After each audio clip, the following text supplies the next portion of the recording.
My ex-girlfriend's in trouble. I have to go pick her up. My husband said this as he gazed at a woman as if he was drawn to her. I was astonished and dumbfounded by his sudden outburst. It happened on our wedding day, as we were driving to the venue. He slammed on the brakes and stopped, seeming to watch the situation for a while. The woman my husband was looking at was carrying a heavy load of luggage, struggling with it. And then, suddenly flustered, he said to me, "You're in the way. Get out, now." My name is Harper. I'm a 29-year-old nurse. I met my husband Kevin, who is the same age as me, through a friend's introduction. I'm so busy with work, I hardly have time for dating. But if I meet the right person, I'd like to get married. I had said this absurd request to a friend, who then told me, "I know someone perfect for you. I'll bring them over sometime." And she went out of her way to arrange a meeting just for me. At that time, I was working hard as a nurse. I thought I would like a man who could take the lead, someone manly. Kevin was exactly the kind of man I had in mind. He took pride in his work and seemed serious, tackling everything with confidence, which I admired. I hadn't talked much with men outside of work, so I was nervous, but Kevin said, "Being a nurse must be really tough. Especially now, I'd imagine healthcare workers are under a lot of mental and physical stress," and showed concern. Those words were very comforting to me. I said, "Yes. It's tough, but seeing you, Kevin, makes me think I need to strive harder." And he seemed embarrassed. I was drawn not just to his serious side, but also to how he had a cheerful side as well. Our relationship smoothly progressed to marriage. I felt that with him, I could continue my life without changing much, supporting each other. I loved my job, so it was natural for me to continue working after marriage. However, one day, my husband approached me with an angry look, saying, "There's something I want to talk about." I wondered if I had done something to upset him, when he suddenly said, "I want you to quit your job." I was shocked, but tried to remain calm. "Why?" "I love my job, so I don't want to quit." "Did I do something to upset you?" Then, "How do you think it looks when my wife works harder than me? From now on, you quit your job and focus all your energy on housework, and I'll support you, okay?" He commanded in a tone of authority. It was the first time I saw this side of him, and it felt strange. I told him, "If you wanted a housewife, you should have said so before we got married. Then we could have discussed it." He responded quietly, "I've never seen someone so dedicated to their work and striving for perfection. I thought it would be helpful if you became a housewife after we married, since I'm not good at household chores." I got mad and said, "Then why not hire a housekeeper? Or is it that you're fine with anyone who can do perfect housework for no cost?" He replied, "Don't be ridiculous. Of course not. I wouldn't live together if I didn't enjoy being with you." I was very conflicted but decided to try harder since we were newlyweds and I still had feelings for my husband. After some thought, I said, "If that's the reason, I'll try a bit harder with the housework. I don't plan to quit my job. At least wait until you can cover the living expenses for 2 adults on your own before saying such things." And continued to work. Perhaps because he got really upset, he didn't just refrain from doing household chores, he started monitoring everything I did.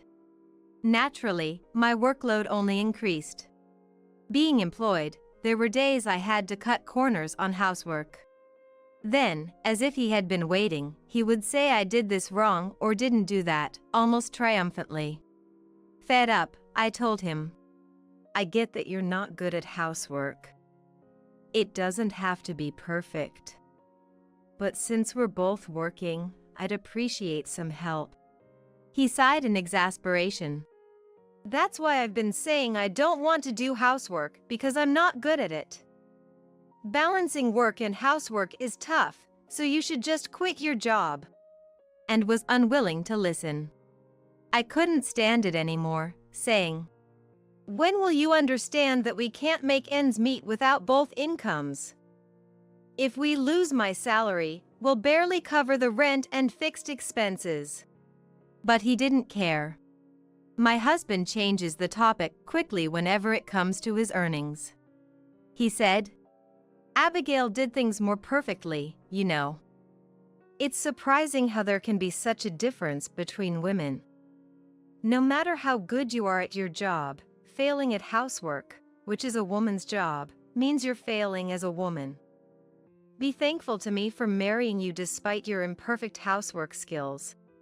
Abigail was the girlfriend my husband had before me. Being compared to an ex-girlfriend after getting married made me angry, but part of me thought there was some truth to his words. Even if I'm somewhat respected at work, as a woman, I lacked appeal. Not just because I was married, but I was aware of my lack of femininity. I knew this about myself, but hearing it from my husband made me even more determined to prove him wrong. However, the reality is we couldn't live on my husband's earnings alone. So, I continued working while becoming more efficient at housework. My husband always looked for chores I hadn't done, but eventually, he had nothing to say because I did everything perfectly.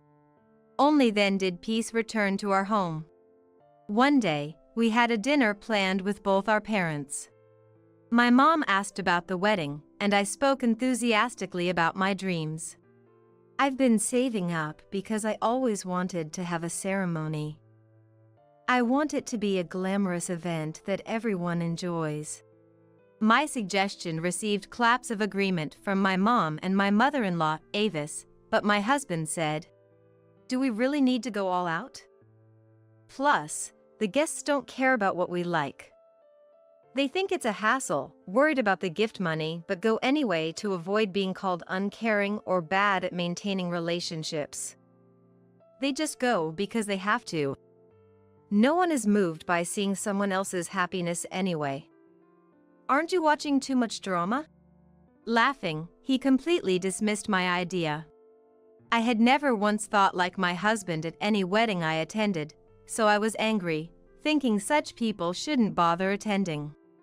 My husband went further, saying, "Besides, if you have that much saved up, I'd like a piece of it as a reward for sweating it out all day at work.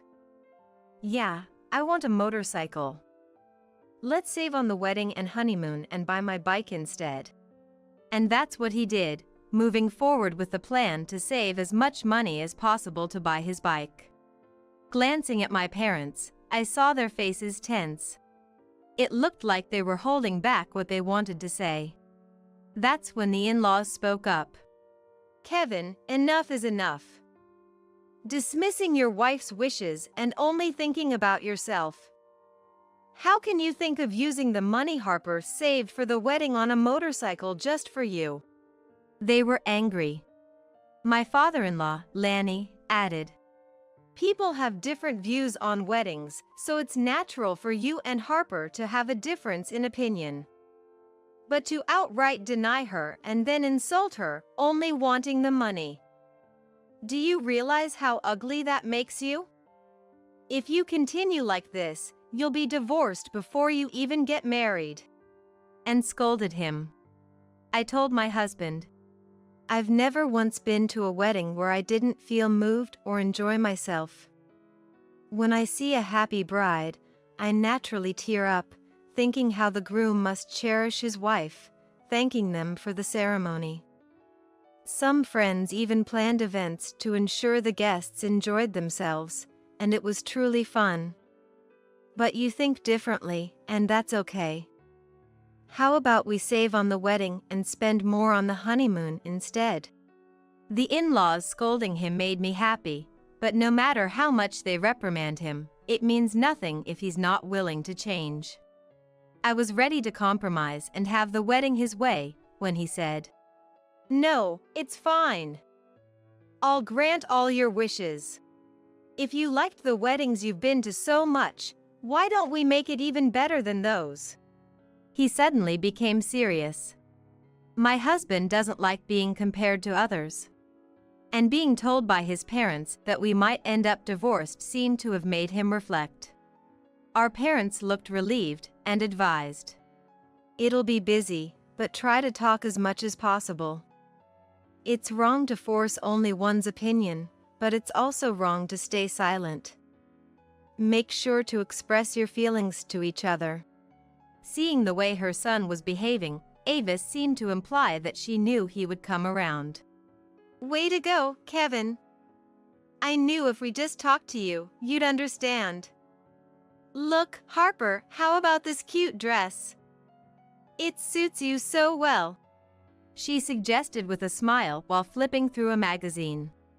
"Harper, please don't hesitate to say anything. If money is an issue, we can figure something out," she even offered.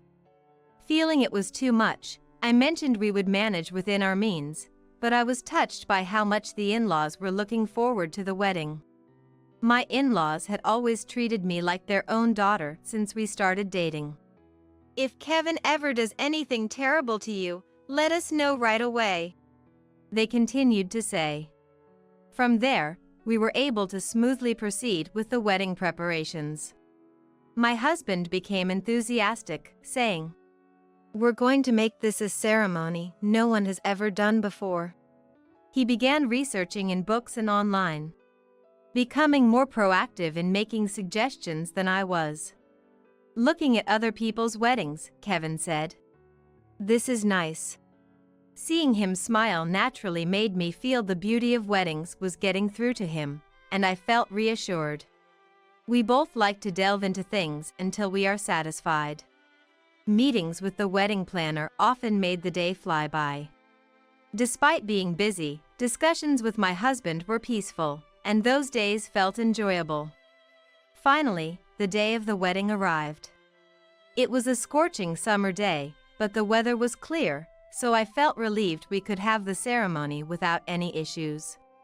My husband was eager too, and we got up early, fully prepared and left. He was driving us to the venue. We would arrive with time to spare if we drove as usual. That's what I was thinking, looking forward to it, when he suddenly hit the brakes. I asked, "What? What happened?" Startled. There was no apparent danger, and I couldn't understand why he had stopped so abruptly. Then he said, "I'll pull over for a bit." And he pulled the car over. Suddenly, he said, "Yeah, I thought so. Abigail is there," and stared at a woman walking on the sidewalk for a while. I was shocked and dumbfounded by his sudden outburst. It seemed Abigail was struggling with heavy luggage, occasionally stopping to rest. From my husband's reaction, I wondered if he was considering helping her because she seemed to be having a hard time. Though I felt complex emotions watching him stare, I was relieved when he started driving again.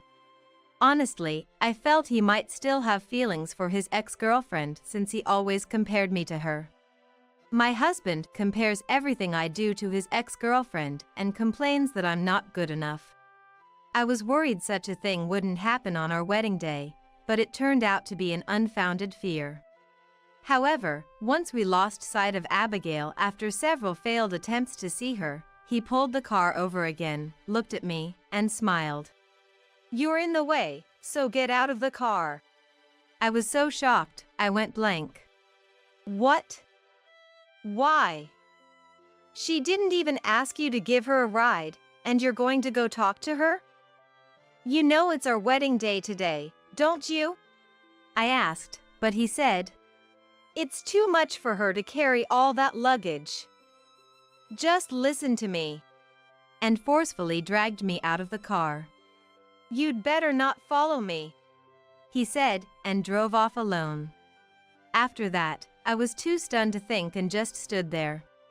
I couldn't catch up to the car even if I returned now, and I couldn't call him because my wallet and phone was in the car.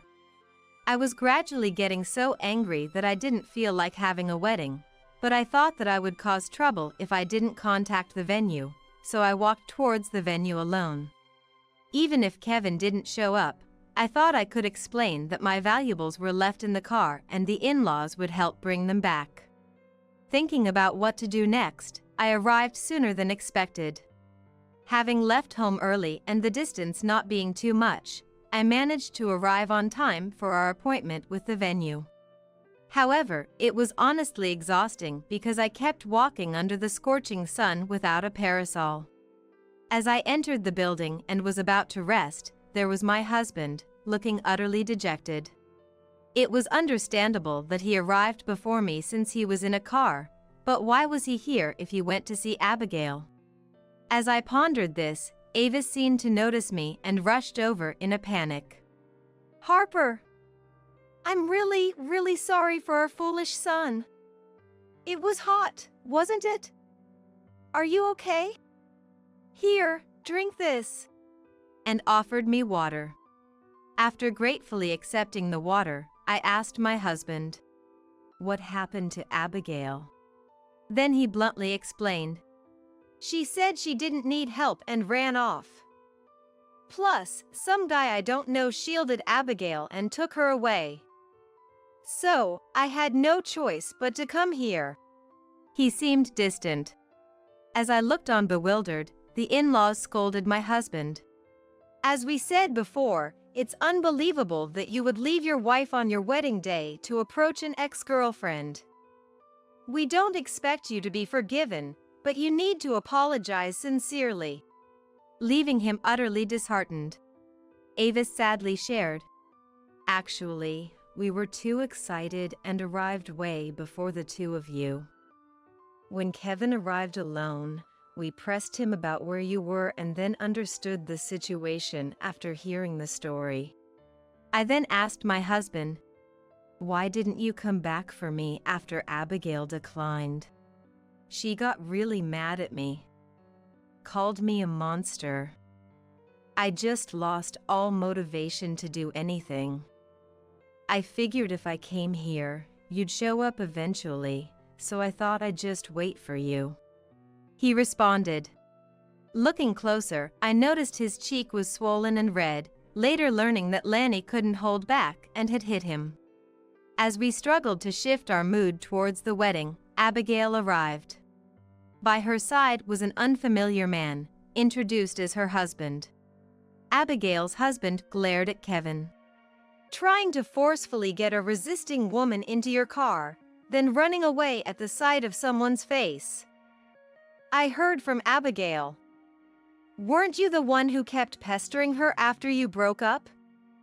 And it's your wedding day today? Leaving your own wife to hit on your ex is the lowest of the low," he said, visibly angry. Abigail then looked at my husband with disdain before turning to me. "We did date, it's true. But we broke up, and I have no interest in him anymore. I never imagined he would leave his wife on his wedding day to approach me. I'm really sorry." I hurried to stop her apology. "Don't be. The one at fault here is him.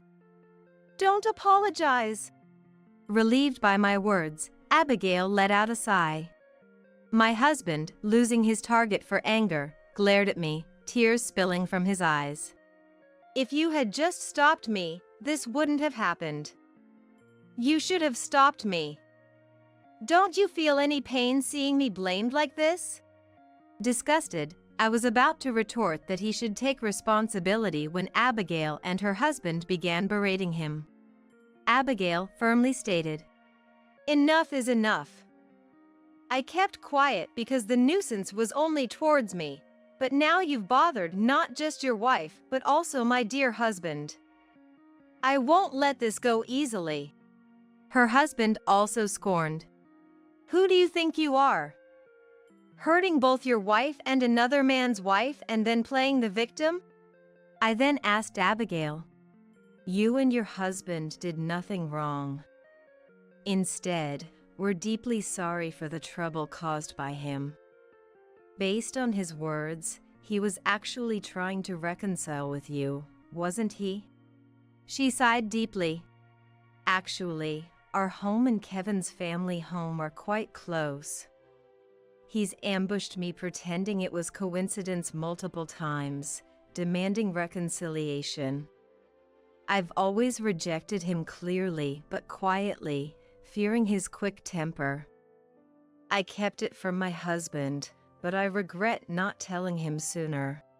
Before nodding, her husband added, "I understand why my wife couldn't tell me before. Seeing how unreasonable he is, arguing wouldn't have made a difference.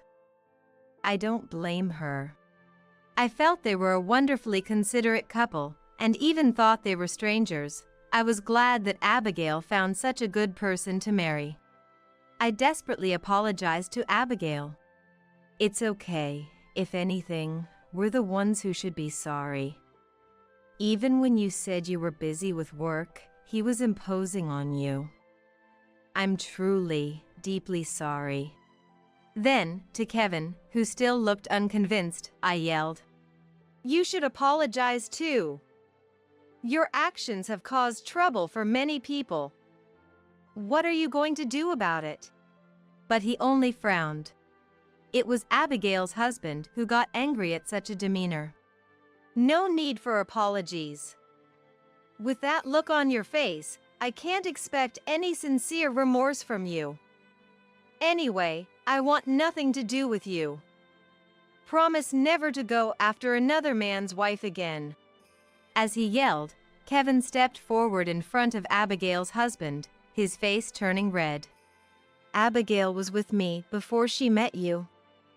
So, I understand her better than you do, right? I want to get back together. If you're lonely being single, I'm open to swapping wives. Let's do that. She's hardworking and has money." Kevin spoke as if it were a brilliant idea, uttering nonsense. Not only I, but also Abigail and her husband were left speechless by the absurdity of it all. Seeing him talk happily about the day we'd divorce and that he'd marry Abigail made up my mind. "Anyway, let's cancel the wedding." I told my husband and apologized to the in-laws. "I'm sorry. I know you were looking forward to today, but as you can see, I cannot marry him. I'm sorry for turning out this way after all your kindness." Then the in-laws tearfully apologized, saying, "You've done nothing wrong, and we think you're making the right decision.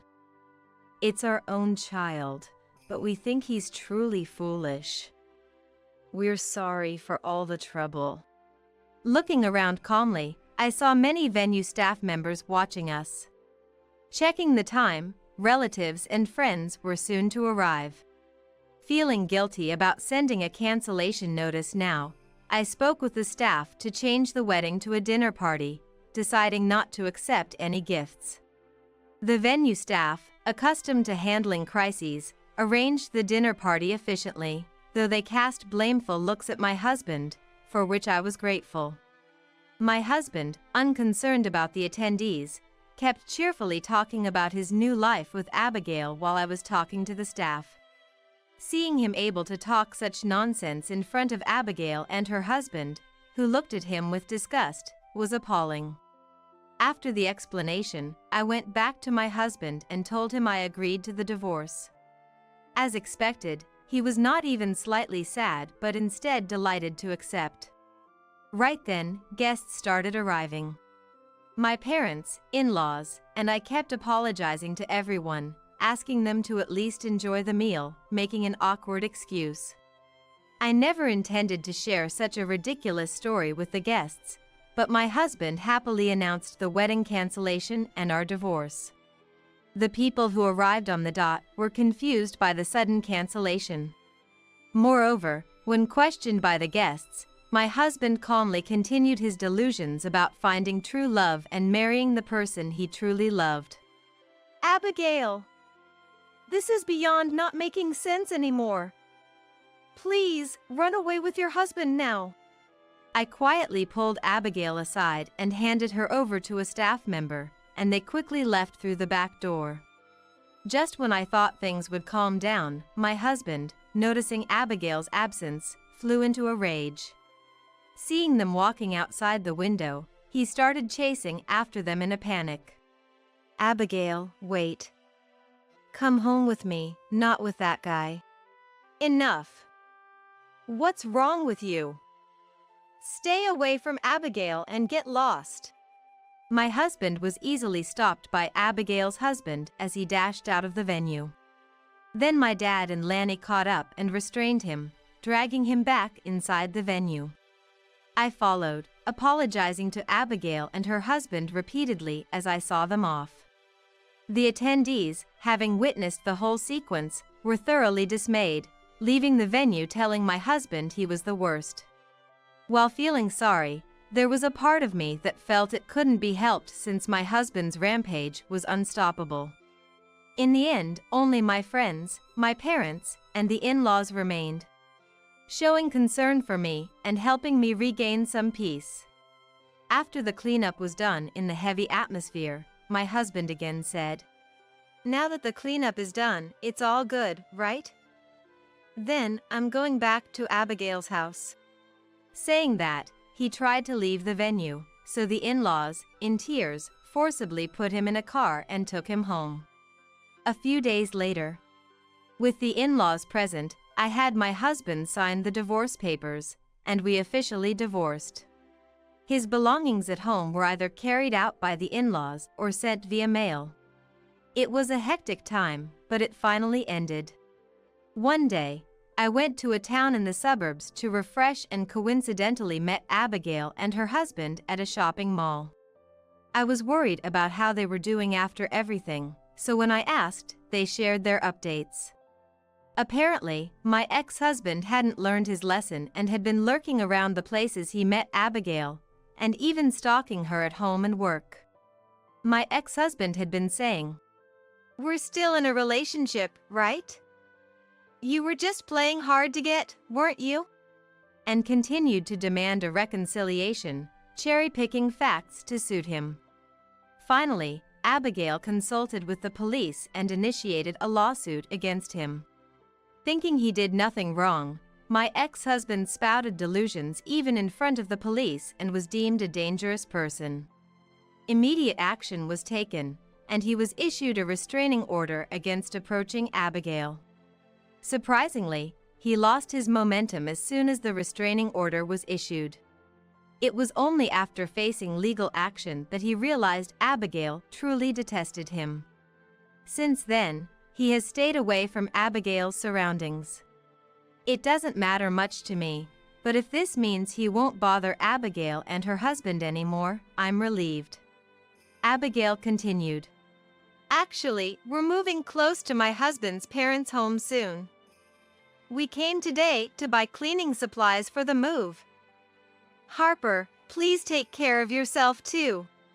As I apologized and saw them off, they left with smiles. Watching their backs, I silently wished them happiness. This resolved the issue. The moment I thought to delete my ex-husband's contact, he called me. I had kept his contact for property distribution matters, but never expected him to call. I truly didn't want to answer. But I had just met Abigail and her husband. So I answered, slightly anxious. "Can we just forget about the divorce? Living alone made me realize how important you are to me. Let's try living together again, cooperatively," he began to say. After pondering his words for a good dozen seconds, I calmly replied, "You must be joking. We're strangers now. No matter what you say, I have no intention of remarrying you. Please, don't contact me ever again." Then I hung up, setting his number to auto-reject after he kept calling back. He continued to make a fuss on the other end of the phone, but now I was completely free of him.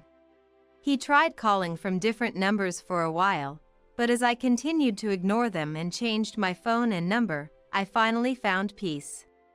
Since the house was sold, there was no issue even if he showed up unannounced, and there was no way for him to contact me. Abigail and her husband had already moved, and if he showed up at my parents' home, they would be furious and chase him away. The in-laws, having given up on my ex-husband after this incident, decided to sell the house. This house is close to Abigail's parents' house, so we decided to sell it now. Seeing Avis and Lanny tear up was hard, but I wished for them to live happily, far from my ex-husband. Without a home to return to, Kevin must be wandering alone now. Without knowing each other's whereabouts, and having caused a scene at the wedding, he was isolated by rumors among friends and at work. A friend who worked at the same company said his ostracization at work was severe. Truly a case of reaping what one sows. I hope he genuinely reflects on his actions. As for me, I started a new life from scratch in a new place. I had an opportunity and transferred to a new hospital. My current workplace allows for a balanced work life, enabling me to juggle household chores and work. I'm happy to engage in fulfilling work in a new environment, where I'm also building good relationships. Although divorced, I'm far happier than when I was living with my ex-husband. I've rediscovered my love for my job. I hope for continued peaceful days.